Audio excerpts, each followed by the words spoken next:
সন্ধ্যা হয়ে গেল, এখনো একটা মাছও বিক্রি করতে পারলাম না। মাছ যদি বিক্রি করতে না পারি তাহলে আমার সংসার কিভাবে চলবে? আল্লাহ, তুমি রহম করো।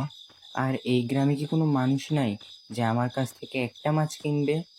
মাছ আছে, মাছ, ইলিশ মাছ, পাঙ্গাস মাছ, জিয়েল মাছ, টাকি মাছ।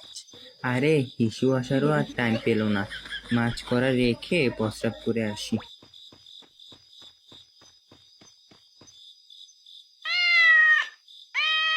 হিস হিস, ওই শালার বিড়াল আমার মাছ নিয়ে গেল।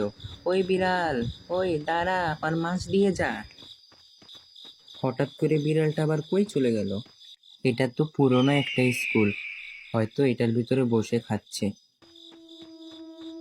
আজ ওর একদিন কি আর আমার যে কয়দিন লাগে।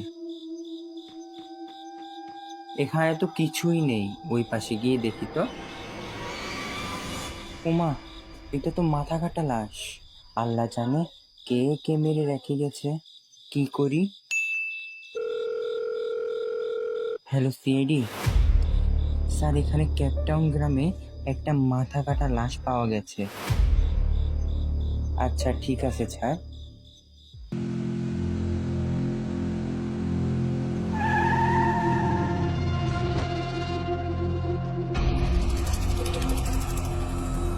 স্যার, আপনারা আইছেন?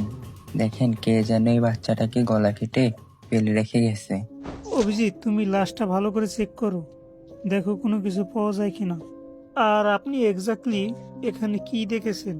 স্যার, আমি একটা গরিব মাছওয়ালা, এই গ্রামে আসছিলাম মাছ বিক্রি করতে। হঠাৎ আমার প্রস্রাব আসে, মাছের ঝুলিটা রেখে প্রস্রাব করতে চাই। কোথা থেকে যেন একটা বিড়াল এসে ঝুলিটা থেকে মাছ নিয়ে পালায়। খুঁজতে খুঁজতে পুরানো এই স্কুলের সামনে আসি বিড়ালটাকে খোঁজার জন্য। স্কুলের ভিতরে ঢুকে দেখি এই গলা কাটা লাশ।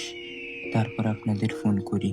কিন্তু একটা আশ্চর্যজনক বিষয় হচ্ছে, পুরা গ্রামে একটা মানুষও দেখতে পাইনি। ওকে, আপনি এবার যেতে পারেন।